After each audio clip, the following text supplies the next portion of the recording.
Começa agora o podcast De Fato.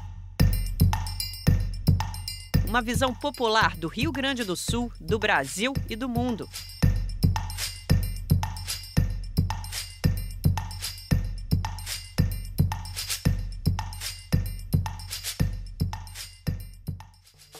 Olá, estamos entrando no ar com mais um podcast De Fato.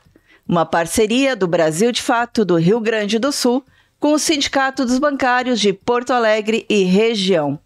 Gravado no Estúdio Hall, diretamente do Centro Histórico de Porto Alegre.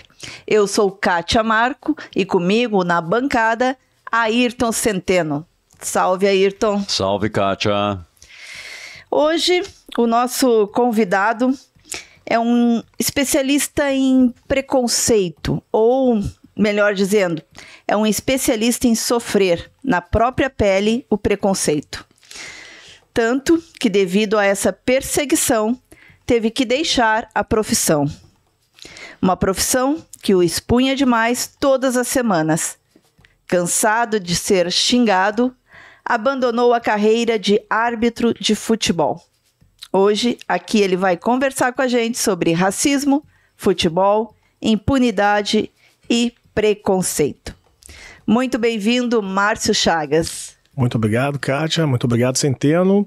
Uma satisfação estar conversando com vocês, né, sobre vários fatos que ao longo da minha carreira, né, aconteceram como árbitro de futebol. Não que hoje eu esteja livre, mas pelo contrário, fico mais exposto ainda, porque infelizmente as redes sociais elas dão gatilhos e possibilitam com que essas pessoas consigam se manifestar e passem sem que tenha qualquer legislação que as punam. Mas é bom a gente falar assim, né? Às vezes, hoje eu já não sinto mais tantas dores como eu sentia antigamente, porque ao longo dos anos eu comecei a me blindar um pouquinho desse tipo de situação, né? Até porque como pai eu também tenho que ter um cuidado maior com os meus filhos para também não deixá-los enfurecidos e o tempo inteiro engatilhados para, de repente, uma possível revolta, um possível revide. Então, temos que ter muito cuidado quando a gente aborda esse tipo de assunto, mas ele é necessário para a nossa sociedade, em especial aqui no... E é isso que a gente quer saber, né, Ayrton? Senão ele já engata falando aqui, não deixa falar, né? Já percebi. Eu não sou jornalista, mas eu gosto de perceber. Já vai pedir aqui um lugar na bancada de comentarista de futebol. Comentário de futebol, tá faltando um, de repente. O Márcio, assim, ó, já faz um bom tempo que tu te afastaste do gramado, né? Como é que tá vendo hoje aquela situação que te levou, digamos assim, a sair desse foco? Como é que você está vendo hoje? Tu acha que a situação melhorou, piorou ou tá tudo igual? Tá tudo igual. Esses dias eu estava conversando com ex-colegas de arbitragem, e o ano passado eu cheguei a conversar com o ministro Paulo Pimenta, da SECOM, sobre a possibilidade de inserirmos nos cursos de arbitragem de todas as federações do país o curso de letramento racial e de luta antirracista para os árbitros. Porque nunca se abordou essa temática dentro do universo da arbitragem. Então, enquanto não tivermos pessoas que tenham conhecimento, que façam valer da lei, né, e que tenham, né, como aplicar isso e tenham um certo respaldo, não tem como cobrar também da arbitragem. Até porque se a gente for observar nas arbitragens nacionais nos últimos anos, o número de árbitros negros que atuam são cada vez menores. Eu, por um certo tempo aqui no Rio Grande do Sul, eu fui o único árbitro negro atuando, o único que eu digo no sentido de ser representante da CBF nos jogos pelo brasileiro afora, e por alguns anos o único que atuava no Campeonato Gaúcho da Primeira Divisão. E isso tinha um peso muito grande para mim. Eu comecei a me dar conta quando eu entrei num Grenal em 2011 no Beira-Rio, que eu tava no vestiário mentalizando, porque o Grenal ele é um jogo todo em especial, é um campeonato à parte, como as pessoas dizem, e eu ficava pensando assim, eu não posso errar. Porque se eu errar no campo, não é o Márcio que está errando, são todos os negros que pagarão por isso, né? Porque é aquele velho ditado que vem na conta de alguém preto quando erra. Tinha que ser preto, viu? Sim. Tinha que ser ele. Então tinha toda essa pressão também interna que eu carregava, e eu sabia que ali eu estava representando um coletivo. E eu tinha a obrigação de ir bem na partida. E tem, deixa eu fazer um comentário breve, sem querer te interromper, mas já interrompendo. É o seguinte, é que eu percebo que o árbitro é tratado de ladrão. Sim. Isso já é meio que mas se o árbitro cultural. é negro, vem junto negro ladrão. Exatamente. Tem um agravante na história. Então a gente compreende o teu sentimento antes desse Grenal. Sim, e como nunca foi um assunto tratado nem com a comissão de arbitragem, tão pouco na federação, porque ali só se fala em patrocínio, em quanto vai entrar de lucro, né, se deu público ou não deu público nos jogos. O único objetivo dessas entidades é a questão do capitalismo, é quanto está dando de lucro. Não me vem com esse assunto, que isso aqui daqui a pouco vai gerar um certo desconforto, inclusive para quem está investido. Mas não mudou nada, não. Infelizmente, a única maneira que eu tenho visto, assim, tanto das federações, e falo especificamente da Federação Gaúcha de Futebol, como da CBF, da FIFA, da UEFA, são campanhas de marketing, né, colocando tarjas nos campos, umas placas bem bonitas com umas luzes de LEDs, assim, mas efetivamente, em termos de punição, nada. E a gente vê inclusive, o assunto que mais se fala nesse aspecto, não relativo ao árbitro, mas ao jogador, que também sofre, é o caso do Vinícius Júnior.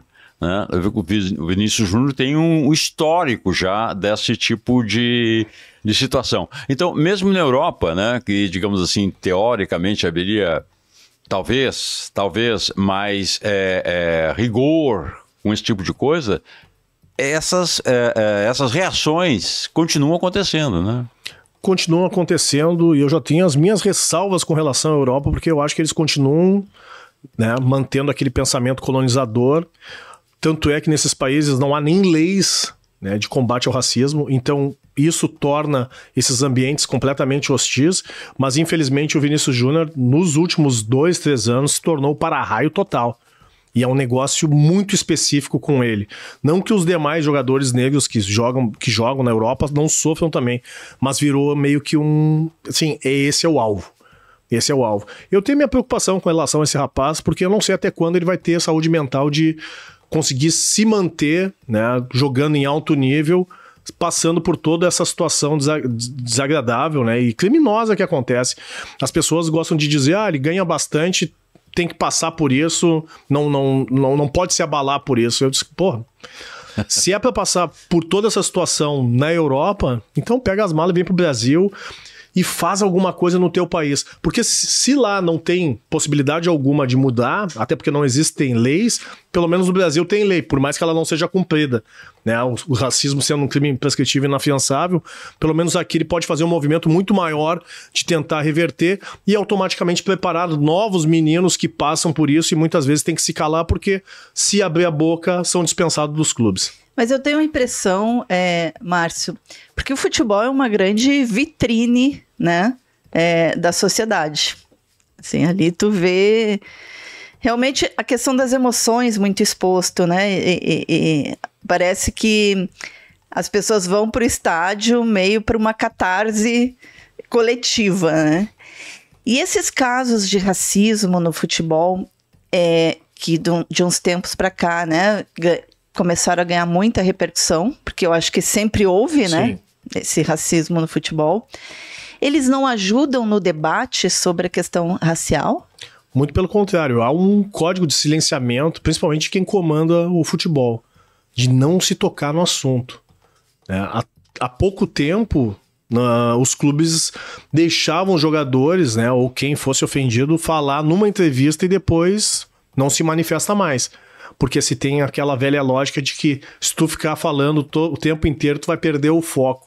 Então o foco ele é mais importante do que tocar num tema social, né? Um tema de convívio. A gente sabe que no Brasil, infelizmente, o futebol e o esporte, ele é a única alternativa ainda dos filhos da pobreza. Né? E nos filhos da pobreza a gente coloca preto e branco pobre também.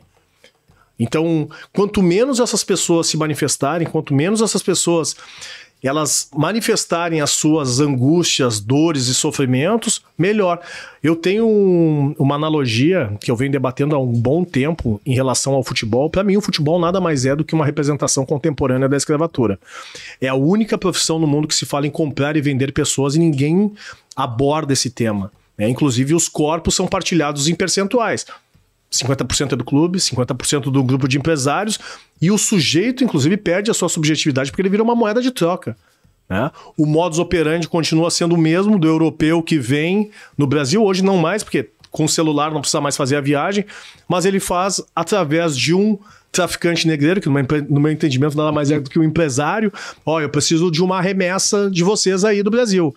Preciso de 10 jogadores de 10 a 15 anos, um perfil assim assado, de preferência que não tenha pai e mãe, porque não vai encher o saco, e vocês me mandem pra cá, sem nenhum tipo de compromisso com escolarização, porque vocês já viram algum jogador de futebol a partir ou quando está jogando, que ele tenha algum tipo de compromisso de escolarização, ou acabam se formando? O doutor Sócrates. Somente. E aí tinha um pensamento socialista, né? E aí já não prestava mais, porque no ambiente capitalista, quem tem um tipo de crítica já não serve mais para o sistema. Por isso que eu digo que o futebol ele é uma representação contemporânea da escravatura, em que os tataranetos dos senhores escravagistas ainda continuam muito forte. Presidente, CEO, diretor de futebol, técnicos, a gente vê raros atuando. Atualmente no Brasil nós temos 2, Jair Ventura e o Roger Machado. Imagina num universo de 40 técnicos, se a gente ampliar a Série A e Série B. Então assim, o negro e o branco pobre, eles só servem para serem protagonistas dentro das 4 linhas. Das 4 linhas para fora, não falem. Deixa que a gente fala por vocês. O Márcio, você teve aquele episódio que virou um episódio nacional, né, de Bento Gonçalves, em que depois do jogo deixaram banana em cima do carro, cascas de banana em cima do carro, colocaram bananas no escapamento do carro, para fazer o carro morrer, enfim, né? E tudo isso além do xingamento. Do xingamento, né? Agora eu te pergunto, o Bento Gonçalves é na Serra. Você já disse também que Caxias do Sul era muito complicado de apitar. Você sentia isso mais na Serra? A Serra seria talvez mais racista que o resto do Rio Grande do Sul? Eu afirmo sem nenhum medo para mim e não volto mais lá também. Eu depois de 2014 nunca mais voltei para aquele lado, a não ser por situações de trabalho, quando eu trabalhava como comentarista de arbitragem, mas é um lugar que eu não vou a passeio, não deixo meu dinheiro lá, é um lugar que eu evito e não indico a ninguém também. Se alguma pessoa de fora me ligar e disser é um lugar legal, não vai. Não vai, eu digo sem medo algum, corra, né? Faço alusão ao filme. Ao filme. Corra, não vá até lá, não vá até lá. O Márcio, e o que você pode nos contar um pouco sobre o que você ouviu lá? Que tipo de coisa você ouviu, tanto como árbitro quanto como comentarista também, porque continuou como comentarista. Continuou. Bom, eu passei por alguns episódios de racismo enquanto árbitro de futebol, né? Na minha adolescência já tinha passado quando eu jogava basquete na Sojipa, quando ia jogar em Caxias do Sul, no Clube Recreio da Juventude, que também era um lugar terrível e continua sendo, por relatos que eu recebo frequentemente de alguns pais e mães que quando os filhos vão jogar nesse clube recebem insultos racistas e a arbitragem de basquete ou de outras modalidades não fazem nada. Eu imagino que tu era o único negro na Sojipa. Era eu e mais um. Então eu passava o jogo inteiro escutando: tua mãe é preta, deve ser faxineira ou puta, vai tomar banho de clorofila, nego sujo, nego isso, nego aquilo, tu não sabe quem é teu pai, tua mãe foi estuprada no navio negro. Imagina, eu tinha 15 anos quando eu ouvia esse tipo de coisa. 15 anos, eu tô falando de 32 anos atrás. Quando eu fui pro futebol, eu pensei que o futebol fosse um espaço democrático, como vende, né, pro mundo inteiro. Só que daí eu comecei a me deparar com algumas situações. E o primeiro caso de racismo, assim, evidenciado que aconteceu, foi quando eu apitei uma semifinal de FIPAM, encontro de futebol pan-americano em Alegrete. Eu entrei em campo para apitar Boca Juniors e Defensor do Uruguai, e o time do Boca Juniors da Argentina saiu do campo. E aí eles começaram a atrasar a partida, 5, 10, 15 minutos, e não voltavam. E havia um movimento de um dirigente deles que subia e descia da arquibancada e eu não sabia o que estava acontecendo. Daqui a pouco eles entraram em campo, eu fui fazer o sorteio e o menino, 14 anos, eu fui apertar a mão dele, não me deu a mão para apertar, ele não estendeu a mão. E eu fiquei desconfiado. Era um jogador do Boca. Do Boca. Acabou o jogo, eles ganharam, 3-0, eu fui perguntar pro chefe da arbitragem o que tinha acontecido do motivo do atraso. E aí ele disse pra mim, bom, é que o dirigente do Boca disse que não queria que um árbitro negro apitasse a decisão porque ele não confiava num negro apitando. E aí ele manteve a minha escala e disse pra mim, vai te acostumando que isso vai acontecer muito na tua carreira. E aí eu pensei, pô, no meu país eu vou passar por isso, né? No meu estado eu vou passar por isso. Você estava começando, que idade tu tinha? Eu tinha 24 anos, foi em 2001. Bom, aí o primeiro episódio aconteceu com um membro da comissão de arbitragem da Federação Gaúcha de Futebol, um ex-árbitro de futebol, José Mocelin, que me convidou para ir até a casa dele, que ele queria fazer um plano de carreira comigo para que eu chegasse no quadro da FIFA, porque naquele ano eu tinha sido indicado árbitro revelação do Campeonato Gaúcho. Cheguei na casa dele, me deu um papel, uma folha em branco, pediu para eu ir anotando algumas dicas dele. E eu fui anotando. Quando eu preenchi um lado da folha, ele recolheu a folha de cima da mesa, começou a ler e disse... Tu vê, realmente a letra é tua. Nós estávamos em dúvidas na federação se alguém te ajudava a preencher a súmula ou não, porque é um português muito bom e uma letra bonita. Eu tô falando de 2004, 20 anos atrás. Aí eu olhei pra ele e disse assim, cara, eu sou formado, eu sou pós-graduado, eu sou concursado, eu trabalho no Grêmio Náutico União, trabalho no La Salle Santo Antônio, vocês têm dúvidas ainda se eu tenho condições e capacidade de redigir uma súmula? Não, tu tá entendendo mal, que não... Não, entendi o que tu quer dizer. Ali eu me dei conta que além de ser bom dentro do campo, eu tinha que ser muito melhor fora. Passei por uns outros episódios, 2005, 2006, só que de 2006 a 2014, toda vez que eu ia apitar na Serra, Veranópolis, Caxias, Bento, Farroupilha e alguns jogos amadores, Garibaldi, Carlos Barbosa, eu já não aquecia mais no campo para evitar os xingamentos racistas. Começava antes do jogo. Então eu ficava no meu vestiário sozinho, aquecendo, meus colegas brancos aqueciam tranquilamente. E no dia 5 de março de 2014 aconteceu exatamente isso. Eu aqueci sozinho, mas quando eu saí do vestiário para apitar o jogo do Veranópolis, do Esportivo contra o Veranópolis, negro, macaco, morto de fome, volta pra África, volta pra selva. E uma fala que eles gostavam de dizer bastante que era: matar negro não é crime, é adubar a terra. Que era o que me deixava com mais raiva, porque eu queria revidar aquilo e não podia. E em todos os momentos, durante essas ofensas, eu estava acompanhado da Brigada Militar que não fazia nada. Então os caras eram coniventes ainda com isso. Coniventes total. Acabou a partida, entrei no vestiário, né, a Brigada perguntou se eu ia fazer a denúncia, eu disse que sim, mas não lá naquela cidade, porque eu queria correr de lá, literalmente fugir de lá. Desci para Porto Alegre, tentei fazer ocorrência na delegacia da Cristóvão Colombo, mas estava fechada. Fiz um e-mail e encaminhei para a imprensa. Quando a notícia veio à tona, né, a imprensa começou a me procurar, eu não tirei nenhuma foto do meu telefone.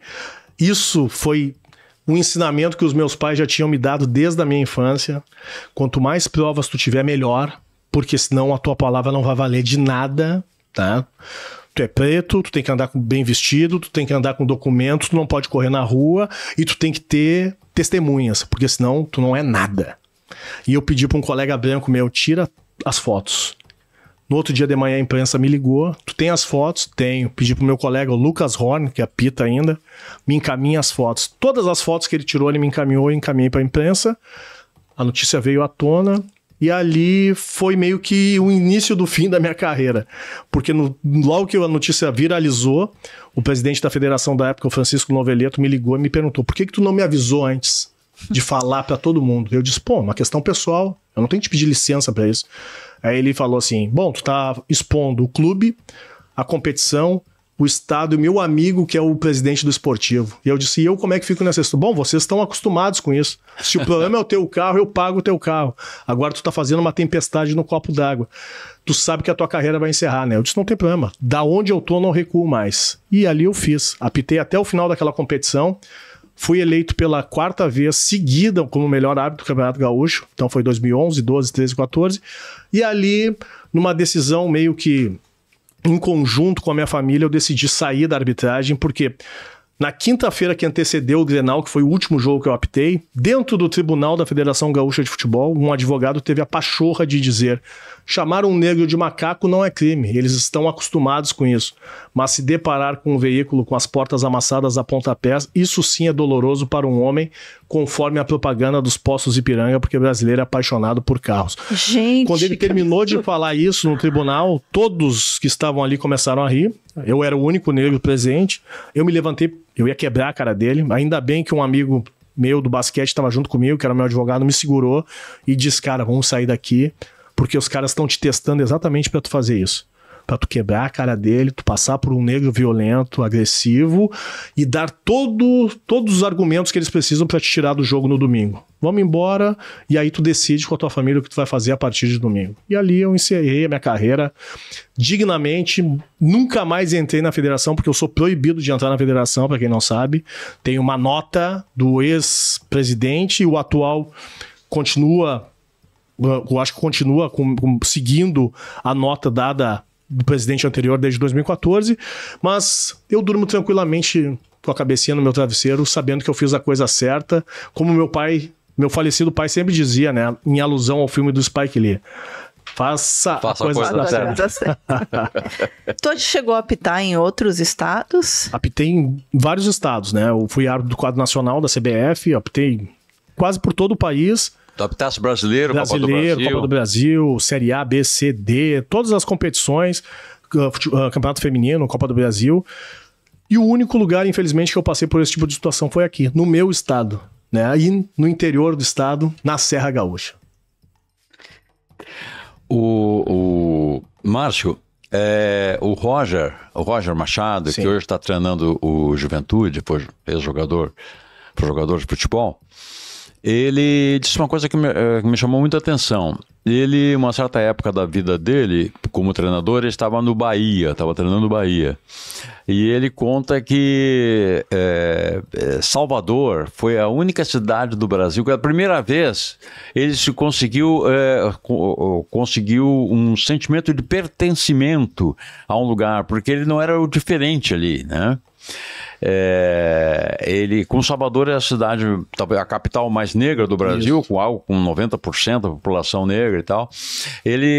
Ali então todas as pessoas, ou a maioria das pessoas que ele encontravam eram negros. Então ele sentiu que esse é o meu lugar, né? Você sentiu já uma coisa, como é que se sente ser tão diferente no estado do Rio Grande do Sul, que é um dos estados mais brancos do Brasil, junto com o Paraná e Santa Catarina? Tinha essa ideia de pertencimento. Assim, ela saiu um pouco da região sul, tu já começa a ter um pouco mais de liberdade, inclusive, para ser a pessoa, né? Ser quem eu sou. E, infelizmente, eu não me orgulho disso. Eu gostaria que a região sul tivesse um tipo de mudança de comportamento, mas, pelo visto, né, as cabeças são conservadoras e gostam de manter essas tradições, não se pensa em mudança alguma, mas fora do estado, com certeza, o tratamento é muito melhor, as pessoas são mais receptivas. Óbvio que tem que ter, e a gente, com o passar dos anos, vai tendo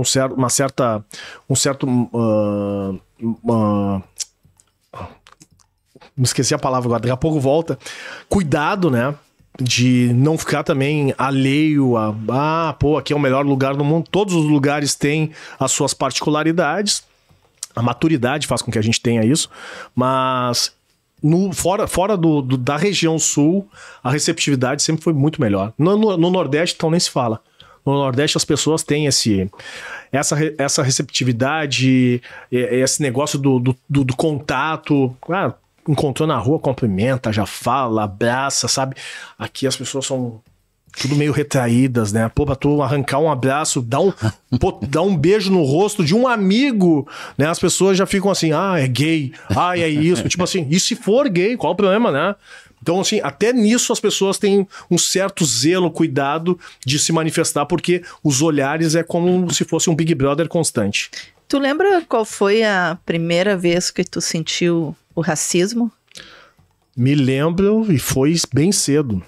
Eu tinha 10 anos, jogava futebol de salão no Teresópolis Tênis Clube, e numa pré-eleição nós íamos jogar contra o Gaúcho, o Grêmio Náutico Gaúcho ali na Praia de Belas, um time que era bem forte.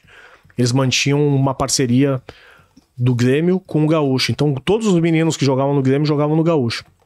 E era meio quase impossível ganhar deles, porque eles já tinham todo o entrosamento e tecnicamente eram muito melhores. Mas aí, na pré-eleição, no vestiário, enquanto nos fardávamos, o treinador fez um questionamento, né? Como é que a gente pode fazer para ganhar desse time? E aí teve um silenciamento, ninguém ousou falar nada, e aí eu levantei a mão. Eu não era de falar muito, mas levantei a mão e respondi, a gente tem que fazer tudo aquilo que a gente treinou durante a semana. E aí ele ficou meio surpreso e novamente fez a pergunta para ver se alguém mais se manifestaria. E ninguém se manifestou, e aí ele olhou para um lado, olhou para o outro. Tinha um pai dentro do vestiário, que era meio dirigente, assim, ajudava quando tinha dia de jogo. Aí ele olhou assim, pô, me esqueci o nome desse cara. Do treinador eu me lembro. Era o Vilela. E aí ele olhou assim e disse para esse pai, tu vê, hein? Tão esperto, tão inteligente, só tem um defeito. E fez aquele movimento de passar os dedos em cima da pele, né? E aí eu fiquei assim, pô, não acredito, sabe, que o cara fez isso. Porque eu sabia o que era aquilo ali. E aí, óbvio que entramos na quadra e perdemos, né? Mas eu já tinha entrado derrotado do vestiário. Né? Pra mim já tinha sido uma derrota. E aí eu tinha 10 anos, eu fiquei num dilema, né? Se eu contava ou não pro meu pai. Porque o meu medo é, bom, vou contar pro meu pai vai lá e vai quebrar a cara dele, né? Ou vai tirar satisfação, ou meu pai vai me tirar do futsal, na época era futebol de salão, e eu gosto de jogar, então eu fiquei com aquilo guardado, não deu tempo de contar pro meu pai, porque meu pai depois acabou falecendo, né, quando eu tinha 20 anos, 10 anos depois, então foi um segredo que eu guardei comigo e não consegui dividir. Que é o que acontece com muitas crianças quando acontecem esse tipo de situação nesses ambientes, né? Fica num dilema. Pô, se eu contar, né, eu vou ser o filhinho do papai, medroso, que não dá pra falar nada, que vai contar em casa, né? Daqui a pouco vai me tirar do esporte ou vai lá tirar satisfação com o professor. Então fica muito cômodo também nesses espaços de esporte ter esse tipo de opressão com esses meninos. Por quê? Tu não sabe de onde é a origem daquela criança. Se for uma criança de classe média alta, burguesa, ela não vai jogar futebol, né? Se for uma criança de classe média baixa e pobre, é muito mais fácil tu ter um comportamento opressor, porque tu sabe que aquela criança ela vai ter que se retrair, porque se ela se manifestar e tiver uma dispensa, automaticamente, quais serão as chances dela de ter uma ascensão econômica social, se não for através do esporte? Eu, como professor de educação física, eu não me orgulho nem um pouco de dizer isso, mas o sucateamento que há na educação pública, e aí eu falo estadual e municipal, a municipal ainda se mantém um pouco melhor, mas na estadual é uma vergonha. E não tem nenhum tipo de incentivo para que nós tenhamos professores que vistam a camiseta e se mantenham ali. Porque, pô, o salário é um salário de fome. Eu falo isso porque a minha mãe é professora aposentada, eu fui professor do município e não tem incentivo para que se mantenha o magistério assim ativo. Essa questão de dom, o professor é dom, dom é conseguir pagar as contas em dia no final do mês. Isso sim é dom. Como é cruel, né, essa noção de normalidade, né, que tu trouxe no início ali, de que é normal isso no futebol, né? Eu acho que as pessoas que xingam também acham que isso é normal, né? É normal porque quando sai através da súmula, né, uma notificação, ou sai ali o registro do que aconteceu, vai cair num TJD de federação ou num STJD Supremo, né, no Rio de Janeiro, e não vai acontecer nada. Porque essas pessoas também que fazem parte desse contexto são essas mesmas que xingam, só que elas xingam dentro de um camarote, né, num lugar reservado, no churrasquinho de família. Eles são racistas, eles são misóginos, eles são homofóbicos, eles gostam de se manifestar dessa forma também nos espaços mais reservados. Hoje com certo receio, porque tudo é filmado, mas eles não deixam de ser quem eles são na essência, porque infelizmente o futebol se construiu a partir disso, né? E os esportes em si também. Há quanto tempo atrás aí, se a gente voltar no início do século, quando o futebol começou a ser popularizado, as pessoas negras e pobres não podiam jogar futebol. Então, não foi por uma benesse. Não podiam nem entrar em estádio. Nada, tinham que entrar ou quando começaram a entrar, tinham que entrar pela porta dos funcionários e passar o pó de arroz e alisar o cabelo, né? Tinham que parecer ser brancos. Tinha a Liga da Canela Preta. Que foi quem quebrou esse paradigma aqui no Rio Grande do Sul. né? O Grêmio e Inter nasceram, tem essa origem também do racismo. Com o passar dos anos, começaram a ter essa inserção dos negros. Quando eu publico alguma coisa, as pessoas, mas o time tal, o Grêmio é mais racista, o Inter é mais racista. Ambos são. Bom esclarecer isso, porque já tive algumas brigas. Ambos são, e nós temos que tratar isso com seriedade, não é analisando a questão do racismo. Pô, os dois já fizeram e continuam fazendo menções e gestos e gritos racistas dentro dos estádios. Então não está restrito somente ao Grêmio, não está restrito somente ao Inter. Está restrito não, ele é plural de ambos. De ambos, inclusive de quem controla o futebol.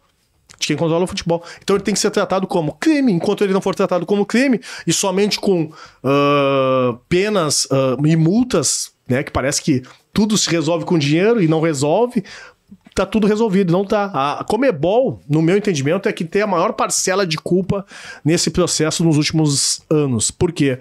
Ela aumentou a multa para os casos de racismo. Em todas as partidas, quando brasileiros jogam contra argentinos, uruguaios ou paraguaios, sempre acontecem, de 30 mil dólares para 100 mil dólares. Só que esse dinheiro, ele vai para o cofre da Conmebol, ele não é passado para absolutamente nenhuma entidade que faz um movimento antirracista. Então, virou rentável, inclusive, os crimes de racismo no futebol. Agora todo mundo ganha. Parece que os caras estão torcendo. Bom, essa semana a Conmebol vai faturar 200 mil dólares, porque teve no jogo do Grêmio manifestações racistas e teve numa outra partida, que eu não me lembro agora se foi o Corinthians que jogou, também manifestações racistas dos torcedores. Então, só nessa semana, 200 mil dólares, o dólar tá aí a 5 e pouco, 1 milhão e pouco pelos crimes de racismo cometidos pelos torcedores, que inclusive as vítimas... Mas quem é que paga essa multa? Os clubes têm que pagar. Os clubes pagam. Né? E a vítima não recebe um centavo, vai tudo pro cofre da entidade. E os torcedores? Os torcedores, eles tentam identificar para ter algum tipo de punição, que não possam frequentar o estádio durante um tempo, mas a punição vai para o CPF do clube.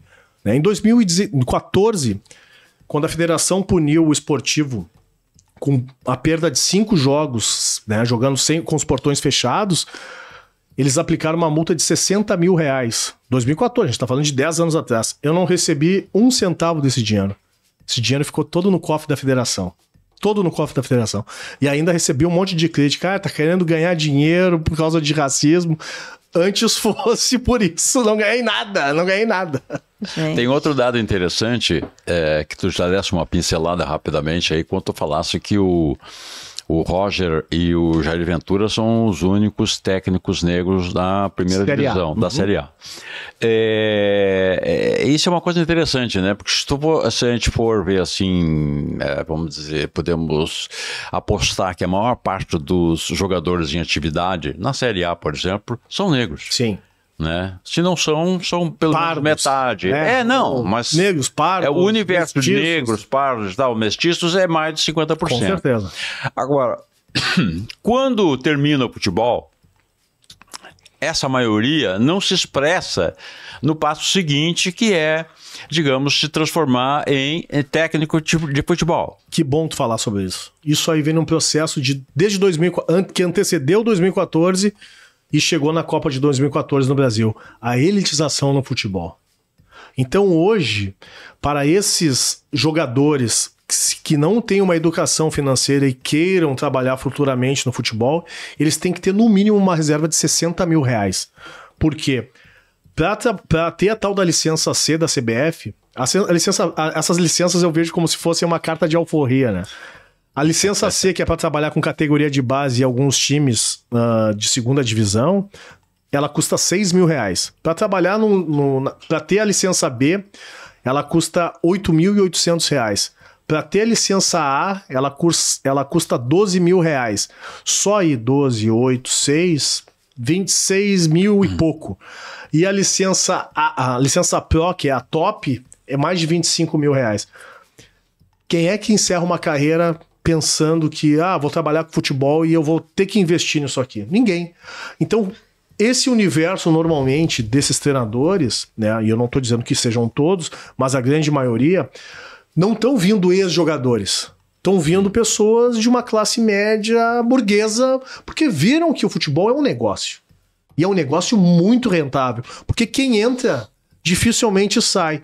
A não ser esse último movimento no Brasil aí que tá uma importação de técnico português, de técnico argentino, uruguaio, mas durante um bom tempo eram sempre os mesmos e vem nesse processo de elitização, né? O jogador, ele acha, e ele teria condições de passar tudo aquilo que ele ensinou automaticamente, mas se ele não tiver essa licença, ele não trabalha. E esse também é um empecilho para que esses jogadores consigam alçar a carreira como treinadores. E nós não estamos falando nem em negro presidente de clube. Nem chegamos nesse assunto. Por isso que eu digo assim, quando o Grêmio e Inter dizem que um é mais racista do que o outro, o dia que um colocar um presidente negro, aí nós vamos mudar o assunto. Aí sim nós vamos ter o clube de todos e o clube do povo. Porque que povo é esse que está sendo representado? Sempre por quem tem um sobrenome italiano ou alemão. Onde é que está o da Silva? Onde é que está o Oliveira? Onde é que está o Santos? Um sobrenome tradicional do nosso país. Não tem nesses clubes. Então... Nós temos uma mulher agora, né? Temos, ainda bem. Ainda bem, a tia Leila, como a gente gosta de dizer no Palmeiras, que tá revolucionando esse universo masculino engessado do futebol. Tomara que um dia ela chegue à presidência da CBF. Com certeza, eu torço para que ela chegue, porque em vários espaços, inclusive no esporte, eu acredito que as mulheres serão as protagonistas que farão uma mudança com sensibilidade e tendo conhecimento de causa, porque são elas que fazem esse movimento modificar no cenário masculino. O Márcio, nós estamos falando principalmente de racismo, mas nessa pincelada última aí, por exemplo, da pergunta da Kátia, fica evidente que o futebol não é apenas um espaço onde se exerce o racismo, ele é um espaço de todos os preconceitos, entre eles a misoginia e o machismo, a homofobia. Né? Parece que é um universo que não tem gays, né? Quando se fala desse assunto, tu fica, não vamos falar. Por que não vai ter? Por que esses ambientes não vão ter? Né? Só que quem tem que se retrair, não pode se assumir porque vai sofrer as represálias, né? Então é um ambiente extremamente preconceituoso e conservador. Essa coisa da elitização do futebol, né? Eu vejo muitas pessoas falar isso. Eu sempre gostei mais de jogar futebol do que assistir, né? Nos meus tempos que eu jogava futebol. Mas eu vejo muitas pessoas falando isso, que não tem mais graça, né? Que essa coisa de ser só por dinheiro se percebe nitidamente, né? Tu acha que tá perdendo essa paixão do futebol? Tá perdendo porque os atuais gestores também vêm desse universo da elitização, né? Então, quando tu coloca o ingresso... Agora saiu os ingressos, os valores da Copa do Brasil, o Grêmio vai jogar contra o Operário do Paraná. Os ingressos saíram no primeiro lote a R$350. Tu imagina uma família com 4 pessoas para assistir um jogo. R$1.400, um salário mínimo. Isso que a gente não tá botando passagem e nenhum lanche. Aí um cachorro-quente, um refrigerante, nesse combo todo. Então, quem tá hoje no comando do futebol, ele só quer visar lucro, ele só quer visar dinheiro, ele não tá pensando no esvaziamento, ele prefere botar um pagando 300 do que 10 pagando 30. Né? Ele não quer o povo, ele não quer o pobre. Se a gente começar a olhar a estratificação social e racial nos estádios, é um choque total. Quem é que senta na tribuna, quem é que senta no camarote, quem é que senta na cadeira, quem é que senta... castas. As castas, quem é que senta na arquibancada dita como social, e aí sim, nas arquibancadas ditas como sociais não, como geral ou popular, que estrategicamente ficam atrás dos gols, que tem uma visão péssima do jogo, mas ali raramente a câmera vai filmar. A câmera não filma. Ela filma só se dá uma briga. Agora, ela não filma aquele torcedor gritando, impulsionando. Ele vai filmar a torcedora bonitinha lá que tá no Instagram tirando a fotinho, tá postando no Facebook. Não tem mais interesse de botar o pobre no estádio. Eles querem distância do pobre. Quanto mais longe vocês estiverem, melhor. Do pobre, e quando eu falo pobre, é do preto também. Não queremos vocês mais aqui. Nós queremos quem pode pagar. E quem pode pagar é a classe média e a burguesia. Há um embranquecimento dos estádios. Meu medo é que comece a exigir dos pretos o alisamento do cabelo. E o pó de arroz novamente. Eles já começaram com isso, principalmente com esses negócios dos dentes laminados, né? Que todo mundo agora tem os dentes laminados, tudo branquinho. Parece aqueles negócios, aquelas placas de pugilista. Então isso aí também já é um molde né, de um perfil estabelecido que vai ditar quem tá bonito, quem não tá bonito, quem vende, quem não vende, quem comercialmente se adequa ou não àquilo que está sendo exigido. A gente está terminando já o nosso tempinho, mas eu não posso deixar de falar disso, Márcio. Que é a questão que parece que para mim também é normalizada dentro deste meio dos jogadores de futebol, que é as situações de estupro. Isso vem de um bom tempo atrás, né? Mas, assim, nos últimos anos temos o caso do Bruno, do goleiro aquele, né? Que matou a atriz de filme pornô, que tinha dito que estava grávida dele. Tinha ficado grávida dele. Temos o Daniel Alves. Temos, inclusive, do Cristiano Ronaldo, um caso, mas meio que abafado, né? E de outros tantos jogadores. O do Neymar, na realidade, foi uma tentativa de uma mulher que foi pra lá, mas não provou nada. Ele até, eu não sou defensor dele, mas ele até é o isento dessa situação. Mas tem outros jogadores envolvidos. Tem o Robinho, o Daniel Alves, e que são os recentes, assim, ídolos brasileiros envolvidos em casos de estupro. Infelizmente, como nós tivemos o famoso caso do Cuca. Eram 4, né? Cuca, Fernando, Chico e daqui a pouco vem o nome do outro. E isso, inclusive, naquela época foi um feito, né? Ter tirado os caras de lá. E aí eu fiquei pensando, esses tempos a gente vai amadurecendo, vai refletindo melhor. E se fosse a filha de um daqueles dirigentes envolvida? Então, quando é a filha do outro, tanto faz, né? E, infelizmente, dentro desse meio, há esse pacto, né? Dos homens, que eu tenho lido bastante, né? Da toxicidade dos homens com relação a essa misoginia, do tratamento com as mulheres, tipo assim, é um corpo, é um pedaço de carne, então não tenho nenhum tipo de compromisso, nenhum tipo de afeto com aquela mulher que está sendo exposta e violentada ali, e o dinheiro vai comprar, né? Como comprou na Espanha. Isso aí vai se espalhar pelo mundo inteiro, porque infelizmente onde o dinheiro entra, tudo é negociado, vira um balcão de negócios e se resolve.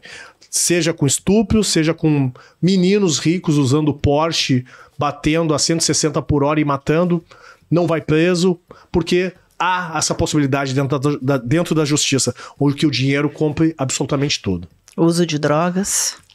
Tá liberado. Dependendo da casta, aquilo que a gente conversou, tá tudo liberado. O que não pode é lá na periferia. Na periferia a gente entra lá, destrói porta com pontapé, dá tapa, esculacha, porque lá eles podem soltar a raiva e ser realmente quem eles são. E que continue o nosso bom e velho futebol de várzea, né? Nas periferias. Eu sonho para que isso retome um dia, né? Porto Alegre, infelizmente, desde 2013 não tem mais o campeonato municipal de várzea. Não tem. Olha. Tem as ligas que organizam, mas o campeonato municipal de várzea não tem. E como pré-candidato, essa é uma das pautas minhas para voltar. Eu sou fã do campeonato amador, eu sou fã da várzea. Cansei de apitar jogos na várzea, apitei finais de campeonato municipal em Porto Alegre com um estádio lotado, porque alguns campos não tinham condições de receber tanta torcida, então algumas finais eu fiz lá no campo do Cruzeiro, no antigo Estrelão, Academia do Morro, 12 Horas, vários times tradicionais da cidade que hoje, infelizmente, estão jogando somente o futebol 7, porque a gente não tem mais campo. A especulação imobiliária tomou conta. Os campinhos, bom e velho campinhos. E a gurizada automaticamente, se não tiver dinheiro para pagar uma escolinha, não tem um contraturno também, porque infelizmente a prefeitura não incentiva com que haja esse tipo de trabalho nas periferias. E aí a gente sabe, quando a gurizada está desocupada, o convite para as coisas erradas vão vir e vão atender e vão contemplar essa galera, infelizmente. E não é culpa deles, é culpa da política pública. Tu sabe que eu comecei a jogar nos campinhos, lá na vila que eu morava. Eu nem sabia que tu jogava futebol. A gente tinha, quando fazíamos o jornal impresso, a última página era sempre sobre futebol. Futebol feminino, ou feminino ou geral? Futebol feminino, futebol de várzea, pegando essas pautas, sim, né? Fora do fora do mainstream. Tinha um campeonato tradicional aqui em Porto Alegre, que era a Copa Paquetá, né? O saudoso... me esqueci o primeiro nome La Roça. Daqui a pouco vem o primeiro nome dele. Não sei se vai dar tempo, mas esse cara faz muita falta em Porto Alegre, porque ele conseguia inscrever mais de 180 times e começava com quadrangulares, então tinha na cidade inteira futebol acontecendo, e hoje, infelizmente, a gente não tem nem campo, porque onde tinham os campos, ou virou supermercado, que eu não vou dizer a rede, ou virou um empreendimento. Não vamos fazer merchandising para ele. Ou virou algum prédio, condomínio clube, que tá na moda em Porto Alegre. Muito bem. Bom, fica sabendo já que se tu voltar com os campeonatos de várzea, aí vai ter o apoio do Brasil de Fato, né? Essa é a ideia, para tentar passar depois ali na Câmara dos Vereadores. Muito obrigada, Márcio Chagas, tua participação aqui conosco, e continua aí que temos mais ainda até o final do programa. E a você, quero convidar para apoiar o Brasil de Fato, apoiar o nosso jornalismo, apoiar a comunicação popular. Entra lá no nosso site, apoia.se/Amigos do Brasil de Fato RS, e veja todas as recompensas que a gente tem lá, muito bacanas, para quem se torna nosso amigo, nosso apoiador. Prensa na imprensa. A minha prensa na imprensa de hoje é um registro e um comentário. O registro é o seguinte, é o registro da minha perplexidade.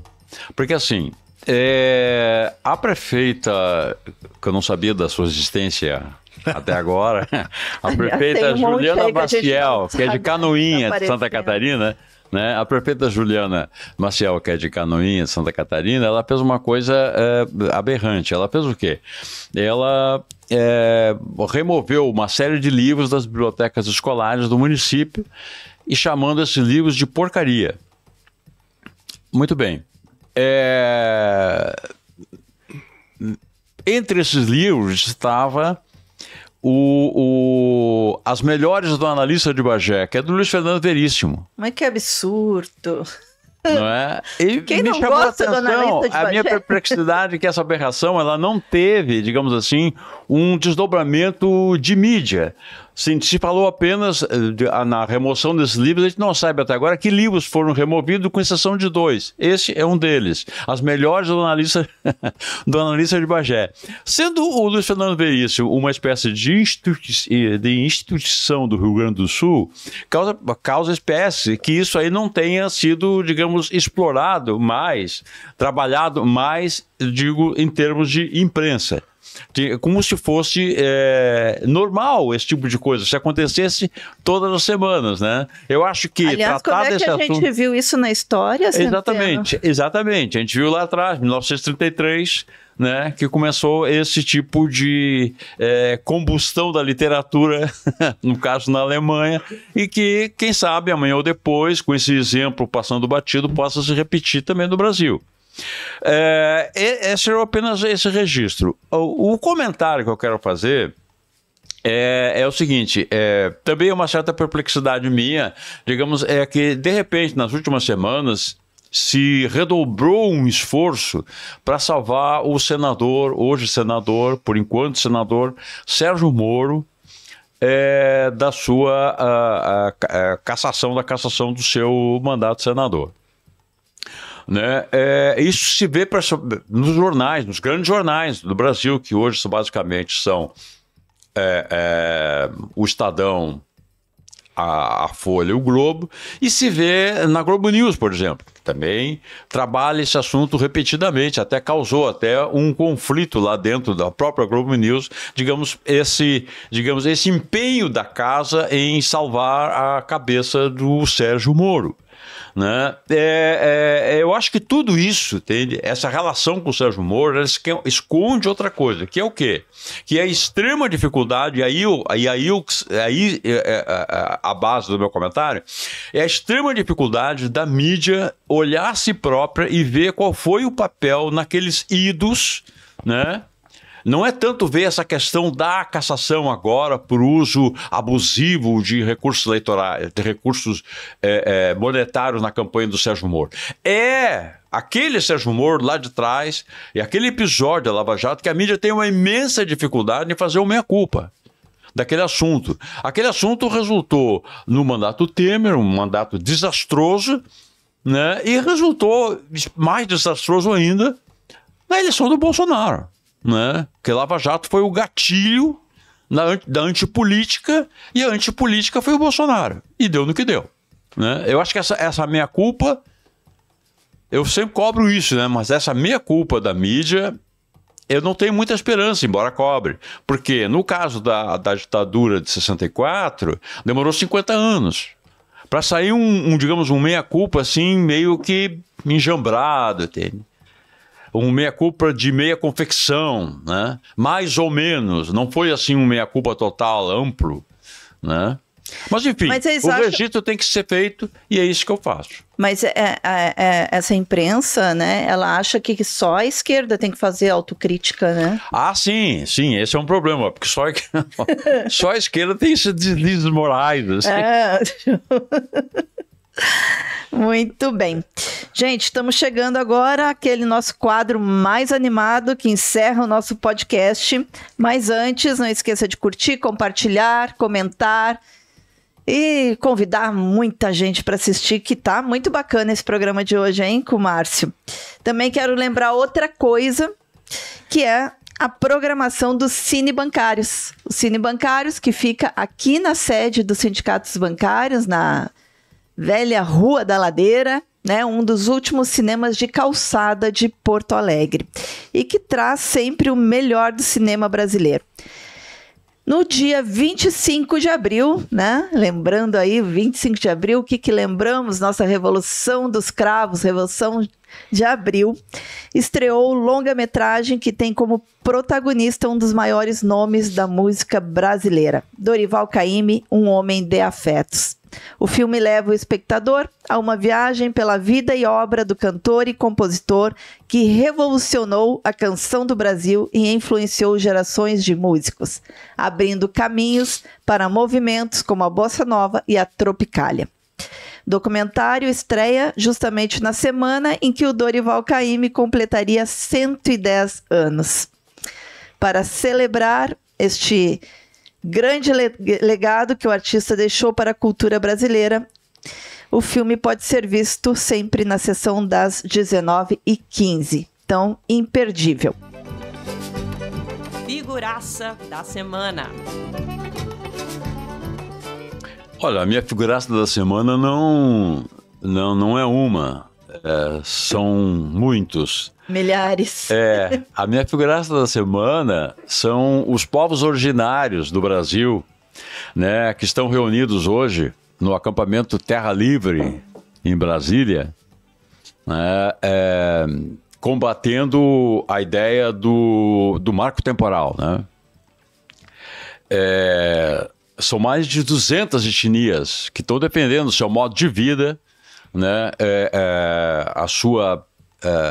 seu direito de expressão e abolição do marco temporal, né, que foi aprovado, sabemos todos nós, pelo pior legislativo da história do Brasil. Aliás, um comentário sobre isso, né, desse negócio de pior legislativo da história do Brasil, a gente costuma queimar a língua. Tem uma frase do Ulisses Guimarães, olha, Ulisses Guimarães, né, e nós estamos falando de uma coisa dos 40 anos atrás, né, alguém disse para ele, mas esse congresso é muito ruim. E o Ulisses respondeu, é que você não viu o próximo. Ele tinha a bola de cristal, né? Perfeito! Olha, eu gosto muito da tua indicação, mas eu quero trazer aqui uma situação que ocorreu essa semana e que eu acho que merece todo o registro. Não sei se tu assistiu, Márcio, a sessão da... CPI?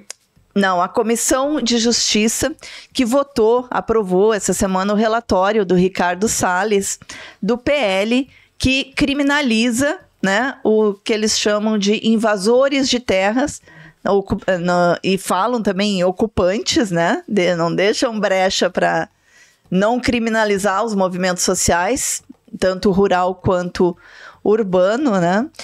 E a Fernanda Melchiona simplesmente, assim, foi espetacular na resposta ao Ricardo Salles. Eu vou ler aqui porque vale a pena.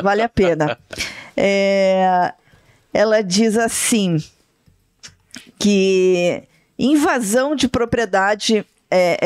Não, cadê aqui?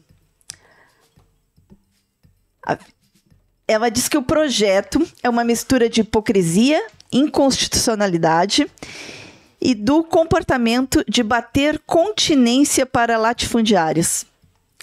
Eu ouvi atentamente o relator dizer que esse é um projeto para impedir que os criminosos recebam benefícios federais. Logo ele, que é réu por facilitar esquema de exportação de madeira ilegal no Brasil. Os mesmos que votaram para soltar o brasão vêm aqui na CCJ dizer que esse projeto é contra criminosos e votaram a favor da soltura de um miliciano acusado de ser mandante intelectual de uma execução política. Então, eu quero deixar esse registro, porque eu acho que a Fernanda foi certeira nesse mais uma vez. Ataque, mais uma vez. Gostei também. Eu voto contigo.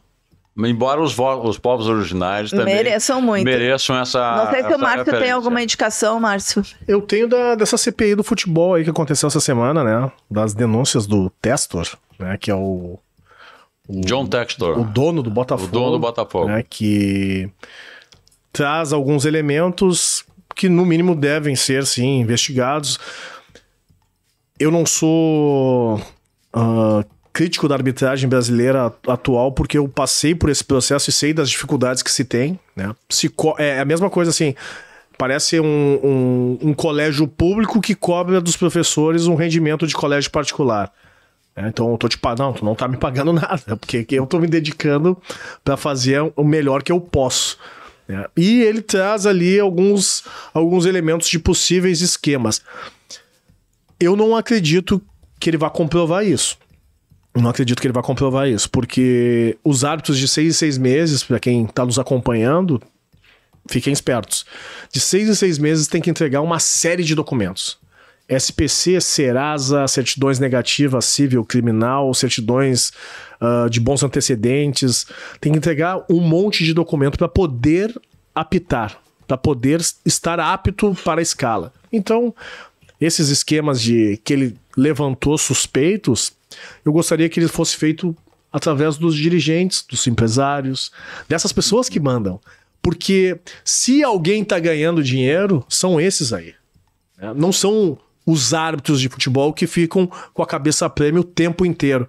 Eu gosto de acompanhar o futebol, as notícias, o que assim, no dia a dia, porque vários que me chamavam de ladrão há anos atrás estão sendo condenados hoje em dia. E eu não roubei nada. E eles têm comprovação, e inclusive pegaram penas aí de 10, 16 anos nos últimos tempos. Então, a investigação, ela tem que ser feita e tem que ser exigida a partir dos dirigentes também. Porque se os árbitros entregam a documentação, os dirigentes, os treinadores, os atletas também têm que entregar suas comprovações de que são pessoas ilibadas, porque daí sim nós teremos um sistema justo dentro do futebol. Porque senão as casas de apostas, como elas estão entrando no futebol, elas daqui a pouco vão sim ser as manipuladoras totais dos resultados, como já aconteceu em alguns jogos do ano passado. Então o meu recado nos personagens da semana é o Testor. Eu, sinceramente, acho que ele tá errado com relação à arbitragem, mas se abrir essa CPI para dirigente, empresário e outras pessoas que realmente ficam ricas repentinamente, aí nós vamos ter um rombo nesse futebol. O bom é que a Terra é redonda e ela gira, né, mano? Gira. Não é plana, viu? Plana era anteriormente. Ayrton, tu mantém teu voto? Não, eu voto com a Fernanda. Então, a nossa figuraça dessa semana é a deputada federal Fernanda Melchiona. Gente, agradecer muitíssimo a presença do Márcio Chagas. Eu até ia fazer uma brincadeira. Hoje não dá pra levantar o acréscimo aqui, né? Porque eu sou conhecido como o cara dos acréscimos e ouço essa piada até hoje, em virtude de um jogo do Grêmio Caxias em 2011 que eu dei 8 minutos de acréscimo. E hoje todo mundo dá e ninguém fala nada. Mas naquela época causou um rebuliço, então vira e mexe, que de repente vocês não estão atentos a isso. Mas eu brincar, bom, que pena que não tem um acréscimo aqui pra gente continuar esse bate-papo, porque tá muito bom e agradeço vocês pelo convite. Nós que te agradecemos e agradecemos a você que nos acompanha e nos acompanha aí semanalmente. E mais uma vez aproveitar para convidar para apoiar o jornalismo do Brasil de Fato, apoiar a comunicação popular, esse jornalismo que fala aquilo que a grande imprensa não fala. Entra lá em apoia.se/Amigos do Brasil de Fato RS e vê lá todas as recompensas. O Marcelo, acho que no próximo programa vamos trazer, né, essas recompensas aqui para falar para as pessoas o que elas ganham, porque tem coisa muito bacana, né? E lembrando também que se você tem um recadinho pra gente, crítica, sugestão de pauta, entre em contato com a nossa redação no redacalrs@bdfestados.com.br. Terminamos por aqui. Até a semana que vem com mais entrevistas, pitacos e bate-papos como esses. Até lá, meu povo. Você ouviu o podcast de Fato, uma produção do Brasil de Fato, Rio Grande do Sul.